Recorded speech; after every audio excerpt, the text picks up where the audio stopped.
Hello friends, मैं हूं Chandan Chatterjee and welcome to my channel. आज के इस वीडियो के अंदर हम देखने वाले हैं कि किस तरह से हम अपने इस एप्लीकेशन के अंदर सब पेज या फिर सब कंपोनेंट हम क्रिएट करेंगे। ठीक है, मतलब हम ये करना चाहते हैं कि जैसे ही हम यहाँ पर बटन्स पे क्लिक करेंगे तो बटन रिलेटेड जो पेज है वो यहाँ पर लोड हो जाएगा, या फिर कार्ड रिलेटेड जो पेज है जैसे हम कार्ड्स पे क्लिक करेंगे तो वो पेज यहाँ पर लोड हो जाएगा। या फिर यहाँ पर आप चार्ट्स देख सकते हैं, जैसे हम चार्ट पे क्लिक करेंगे तो यहाँ पर वो पेज लोड हो जाएगा। ठीक है, तो आइए इसको शुरू करते हैं। देखिए फ्रेंड, सबसे पहले हम जाएंगे अपनी कोड पे एंड यहाँ पर आप देख रहे हैं जो हमने पेज क्रिएट किया था वो यहाँ पर सब कुछ है। तो मैं एक काम करता हूँ, जो हमें नहीं चाहिए वो मैं यहाँ से हटा देता हूँ पहले तो।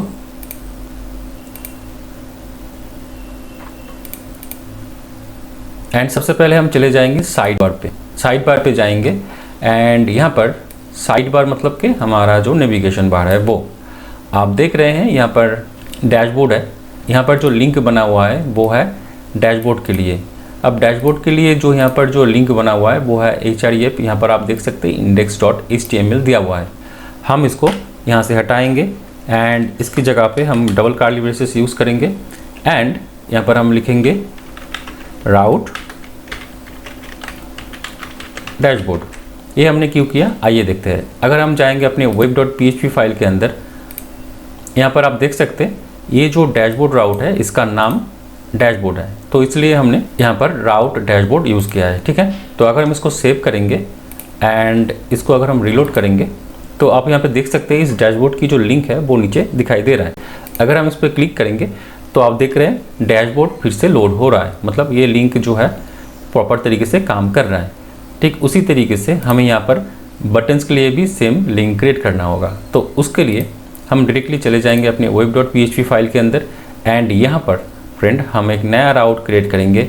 हम इस ऑथ के अंदर बनाएंगे राउट ये गेट राउट होगा एंड देन हम यहाँ पे नाम देंगे बटन्स, क्योंकि यहाँ पर आप देख सकते हैं लिंक का नाम बटन्स है, BUTTONS। तो हमने यहाँ पर बटन्स दे दिया है। अब यहाँ पर हम क्या करेंगे फ्रेंड, हमें यहाँ पर कोई कंट्रोलर नहीं चाहिए, हम सिर्फ व्यू रिटर्न कराएंगे। तो इसलिए हम यहाँ पे कोई कंट्रोलर क्रिएट नहीं करेंगे। तो इसके लिए हम यहाँ पर लिखेंगे फंक्शन एंड देन यहाँ पे हम सिर्फ व्यू रिटर्न कर देंगे, रिटर्न व्यू। इस व्यू का नाम क्या होगा, इस व्यू का नाम होगा बटन्स। तो ये व्यू मैंने अभी तक क्रिएट नहीं किया है, तो आइए सबसे पहले इस व्यू को हम क्रिएट करते हैं। तो उसके लिए हम जाएंगे अपने रिसोर्स फोल्डर के अंदर, then views and then backend. अब जितनी भी काम बैकएंड से रिलेटेड या फिर एडमिन पैनल से रिलेटेड जो हम काम करेंगे वो इस बैकएंड के अंदर करेंगे। ठीक है, तो हम यहाँ पे एक राइट क्लिक करेंगे एंड न्यू फोल्डर करेंगे, देन हम यहाँ पर देंगे बटन्स के अंदर हम एक नया फाइल क्रिएट करेंगे buttons.blade.php। आप चाहे तो डायरेक्टली बैकएंड के अंदर भी buttons.blade.php बना सकते हैं, लेकिन मैंने एक सब फोल्डर यूज़ किया है बटन्स का। ठीक है, ये डिपेंड करता है आप किस तरह से करेंगे। तो मैंने यहाँ पर एक बैकएंड के अंदर हमने एक बटन फोल्डर क्रिएट किया, उसके अंदर हमने buttons.blade.php क्रिएट किया। अब इसके अंदर हमें क्या करना होगा फ्रेंड, कोड लिखना होगा। कौन सा वाला कोड होगा आइए देखते हैं। अगर हम अपने थीम पे चलेंगे एंड यहाँ पर ये जो buttons.html फाइल है, अगर इसको हम ओपन करेंगे डबल क्लिक करके तो आप देख रहे हैं यहाँ पर ये जो व्यू है ये लोड हो रहा है। तो हम भी ये वाला सेम व्यू लोड कराना चाहते हैं। तो उसके लिए हम क्या करेंगे, उसके लिए हम जाएंगे ये जो buttons.html फाइल है इसको राइट क्लिक करेंगे एंड ओपन विथ कोड करेंगे। आप देख रहे हैं buttons.html यहाँ पे ऑन हो चुका है या फिर ओपन हो चुका है। हम नीचे चले जाएंगे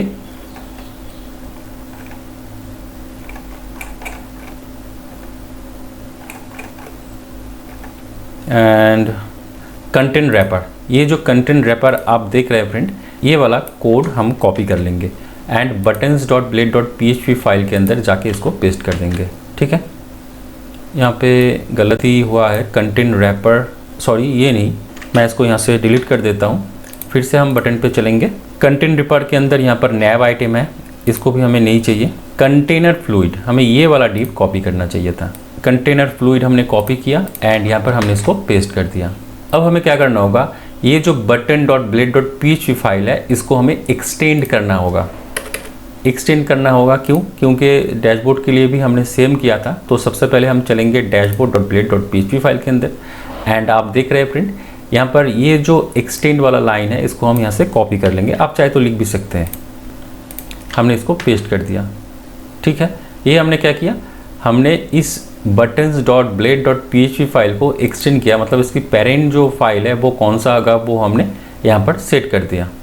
देन हमें ये कंटेंट पार्ट भी चाहिए, हम इसको कोलैप्स करते हैं एंड देन यहाँ पर हमने ये जो सेक्शन है वो हमने यहाँ पर स्टार्ट किया एंड एंड सेक्शन हमने यहाँ पर ख़त्म किया। तो हमारा काम ख़त्म हो चुका है। तो अब हम राउट पे चलेंगे एंड यहाँ पर हम व्यू का जो पाथ है वो हम देंगे। व्यू का पाथ क्या है, backend then buttons then buttons, backend buttons buttons, यहाँ पर बैकएंड फोल्डर देन उसके अंदर बटन्स नाम का फोल्डर देन उसके अंदर बटन्स, हमारा जो ब्लेड फाइल वो हमने यहाँ पर दिया है। तो अगर हम अपने एप्लीकेशन पे जाएंगे एंड इसको अगर हम रिलोड करेंगे एंड यहाँ पर अगर हम बटन्स पे माउस ओवर करेंगे तो आप देख रहे हैं फ्रेंड, यहाँ पर फिर भी button.html लिंक दिखा रहा है। तो उसके लिए हमें क्या करना होगा, हमें जाना होगा sidebar.blade.php फाइल के अंदर एंड यहाँ पर हमें पाथ देना होगा बटन्स का, ठीक है। और एक चीज़ हमें यहाँ पे करना है, हमें नेम राउट यहाँ पे यूज़ करना है। तो उसके लिए हम क्या करेंगे, यहाँ पर नेम देंगे बटन्स, हमने इस राउट का नेम बटन्स दिया, ठीक है। तो अब चलेंगे sidebar.blade.php फाइल के अंदर एंड यहाँ पर जो buttons.html इसको हटाएंगे एंड यूज़ करेंगे राउट बटन्स। ये हमने अभी नेम राउट क्रिएट किया है वो हमने यहाँ पर दे दिया। सेव करेंगे, इसको हम रिलोड करेंगे एंड अगर हम यहाँ पर बटन पे माउस ओवर करते हैं तो नीचे आप देख सकते हैं अभी जो राउट है वो प्रॉपर तरीके से काम कर रहा है। तो अगर हम बटन्स पे क्लिक करेंगे फ्रेंड तो आप देख रहे हैं फ्रेंड, यहाँ पर जो बटन्स है वो यहाँ पर ऑन हो रहा है, मतलब बटन्स की जो व्यू है वो यहाँ पर प्रॉपर तरीके से लोड हो रहा है। अगर हम फिर से डैशबोर्ड पे क्लिक करेंगे, ये डैशबोर्ड व्यू ओपन हो रहा है एंड अगर हम बटन्स पे क्लिक करेंगे तो ये बटन्स व्यू ओपन हो रहा है।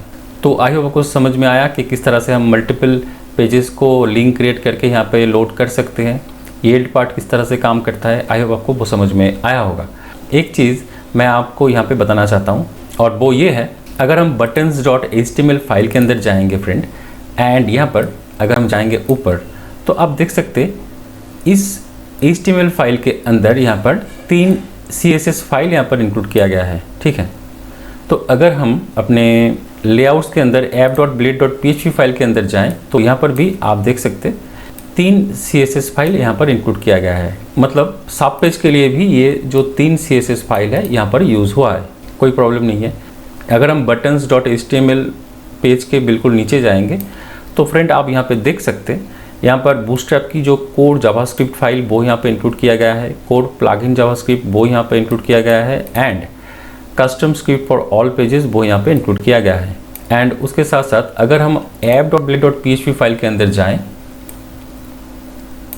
तो यहाँ पर आप देख सकते हैं बूटस्ट्रैप कोड जावास्क्रिप्ट भी है, कोड प्लगइन जावास्क्रिप्ट भी है and custom script for all pages ये भी है। लेकिन ये जो पेज लेवल जो स्क्रिप्ट फाइल है वो हमारे buttons.html के अंदर नहीं है, लेकिन app.blade के अंदर है। ये जो पेज लेवल जावास्क्रिप्ट फाइल है ये हमें बटन्स के लिए या फिर बटन पेज के लिए नहीं चाहिए, ठीक है। लेकिन अगर हम इसको फिर से रिलोड करते हैं एंड अगर हम इंस्पेक्ट करते हैं फ्रेंड, तो अगर हम बिल्कुल नीचे जाएंगे तो आप देख सकते हैं ये जो पेज लेवल जावास्क्रिप्ट फाइल है वो यहाँ पर इस पेज के लिए लोड हो रहा है। ये हर एक पेज के लिए लोड होगा और ये हम नहीं चाहते हैं और ये सही तरीका नहीं भी है, क्योंकि जहाँ पर जितनी फ़ाइल हमें लोड करना चाहिए वहाँ पर हमें उतना ही फ़ाइल लोड करना चाहिए। इससे क्या होगा, अगर आप हर एक जावास्क्रिप्ट फाइल को या फिर CSS फाइल को आप मेन फाइल पे या फिर लेआउट फाइल पे लोड कर देंगे तो क्या होगा फ्रेंड, आपका जो मेन एप्लीकेशन का जो लोडिंग टाइम है वो इंक्रीज़ हो जाएगा जो हम कभी भी नहीं चाहते। तो इसलिए हमें क्या करना होगा, जो मेन फाइल है मतलब जो कि कोड फाइल है वही हम सिर्फ लेआउट पे डिक्लेयर करेंगे, एंड जो पेज लेवल जो फाइल होता है वो जब वो पेज लोड होगा तभी उससे रिलेटेड जो CSS या फिर JS फाइल है वो लोड होना चाहिए। तो आइए इसको हम किस तरह से करेंगे वो देखते हैं या फिर समझते हैं। सबसे पहले तो हम क्या करते हैं फ्रेंड, यहाँ से इसको हम हटा देते हैं। कहाँ से हटाया हमने, app.blade.php फाइल से, ये हमने हटा दिया, ठीक है। एंड हटाने के बाद अगर हम इसको फिर से रीलोड करते हैं तो आप देख रहे हैं ये एप्लीकेशन एज इट इज़ काम कर रहा है, मतलब सही ढंग से काम कर रहा है, इसमें कोई प्रॉब्लम है नहीं।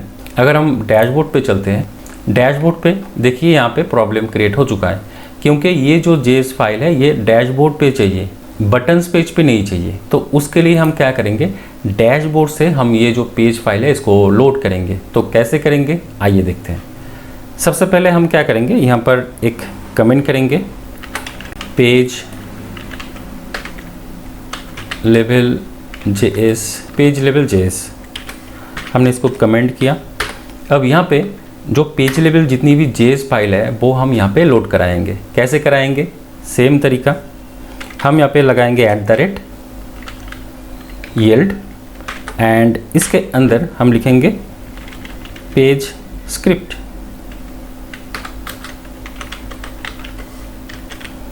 ठीक है, पेज स्क्रिप्ट हमने ये yield पार्ट में डिक्लेयर किया।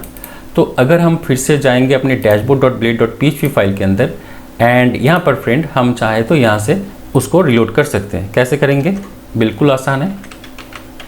सेक्शन स्टार्ट करेंगे एंड इस सेक्शन का नाम हम देंगे, इसको पहले तो हम एंड सेक्शन कर लेते हैं।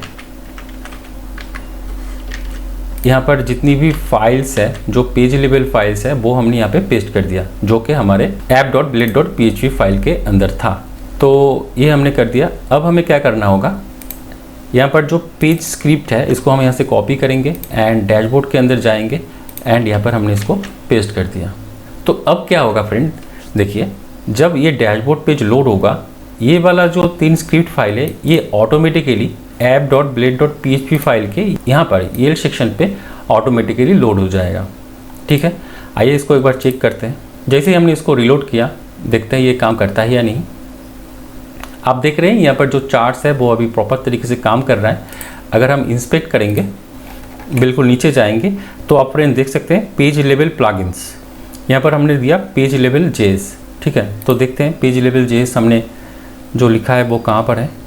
पेज लेवल JS मुझे यहाँ पे दिखाई नहीं दे रहा है, पर ठीक है। आप देख रहे हैं फ्रेंड यहाँ पर हमने जो JS फाइल हमने इस dashboard.blade.php फाइल के अंदर डिक्लेयर किया था वो यहाँ पर आ चुका है। ठीक है, तो अगर हम फिर से चलेंगे अपने कंपोनेंट्स के अंदर, देन बटन्स के अंदर, तो आप देख रहे हैं फ्रेंड यहाँ पर जो पेज लेवल JS फाइल है, जो चार्ट का फाइल है वो यहाँ पर लोड नहीं हुआ, क्योंकि बटन्स पेज पे हमें वो नहीं चाहिए था, इसलिए हमने उसको लोड नहीं किया। ठीक है, तो अभी आपको समझ में आया कि किस तरह से हम पेज रिलेटेड जो JS फाइल है या फिर CSS फाइल है वो हम किस तरह से तभी हम ऑन डिमांड लोड कराएंगे app.blade.php फाइल के अंदर जब हमें वो चाहिए होगा। ये जो हमने आपको एग्जांपल दिया वो सिर्फ JS फाइल के लिए दिया था, लेकिन CSS फाइल के लिए भी सेम तरीका है। मतलब अगर पेज लेवल कोई CSS फाइल है तो उसको भी आप सेम तरीके से आप लोड करा सकते हैं। कैसे कराएंगे मैं आपको एक बार दिखा देता हूँ। आप क्या करेंगे,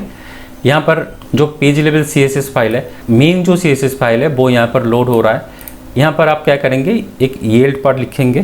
yield पार्ट मतलब कि यहाँ पर आप लिखेंगे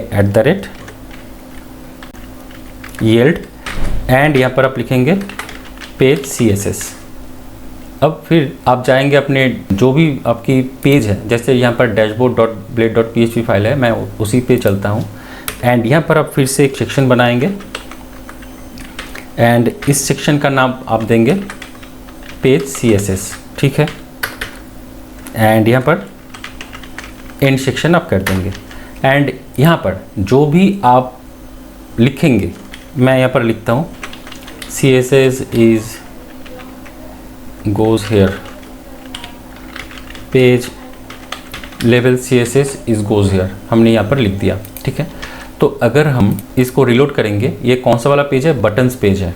तो अगर हम बटन्स को रिलोड करेंगे एंड हेड पे चले जाएंगे तो आप देख रहे हैं यहाँ पर कोई पेज लेवल CSS की कोई लाइन यहाँ पर है नहीं। लेकिन अगर हम डैशबोर्ड पे चले जाएंगे एंड यहाँ पर हेड को हम एक्सपेंड करेंगे। अच्छा, पेज लेवल CSS हम इस तरह से नहीं लिख सकते, हम उसकी जगह पे इसको डिलीट करके हम कोई भी एक और CSS फाइल यहाँ पर हम इंक्लूड कर देते हैं। जैसे कि CSS फाइल तो है नहीं मेरे पास, हम आपको दिखाने के लिए हम क्या कर रहे हैं, ये बूटस्ट्रैप की एक CDN फाइल है CSS का, ये हमने कॉपी किया एंड देन यहाँ पर हमने पेस्ट कर दिया पेज लेवल CSS के अंदर। ठीक है, पेज CSS के अंदर हमने इसको पेस्ट कर दिया। ये मैं सिर्फ दिखाने के लिए आपको यूज़ कर रहा हूँ। अब ये वाला क्या होगा फ्रेंड, यहाँ पर जो पेज CSS है यहाँ पर वो आ जाएगा ऑटोमेटिकली। कैसे करेंगे, हमने इसको पेस्ट कर दिया, अब इसको हम रिलोड करेंगे। अगर हम हेड सेक्शन के अंदर जाएंगे, आप देख सकते हैं ये जो मैंने कॉपी किया था बूटस्ट्रैप की जो CSS फाइल, देखिए आप यहाँ पर हेड सेक्शन पे आ चुका है। लेकिन अगर हम, ये कौन सा वाला पेज के लिए है, डैशबोर्ड के लिए, लेकिन अगर हम बटन्स पे जाएंगे एंड यहाँ पर हम हेड पे क्लिक करेंगे तो आप देख रहे हैं वो बूटस्ट्रैप वाला जो CSS फाइल है वो यहाँ पर लोड नहीं हो रहा है। ठीक है, तो आई होप आपको समझ में आया कि किस तरह से हम JS फाइल या फिर CSS फाइल को, जो कि पेज लेवल CSS या फिर JS फाइल है, उसको हम मेन लेआउट पे किस तरह से हम इंक्लूड कराएंगे। तो मैं एक काम करता हूँ, मैं इसको डिलीट कर देता हूँ क्योंकि CSS हमें ज़रूरत नहीं है यहाँ पर, ये मैंने आपको दिखाने के लिए कॉपी पेस्ट किया था। अच्छा, एक काम हम करते हैं, ये हम रहने देते हैं। ठीक है, जो हमने चेंजेस किया है वो हम रहने देते हैं, ये रहने देते हैं। सिर्फ हम ये जो इंक्लूड किया है वो हम यहाँ से हटा देते हैं, ये जो जगह है वो एज इट इज़ हम रहने देते हैं। ठीक है, तो आई होप आपको समझ में आया किस तरह से हम ये करते हैं। तो इस वीडियो में इतना ही, मिलते हैं नेक्स्ट वीडियो पे, तब तक के लिए टाटा।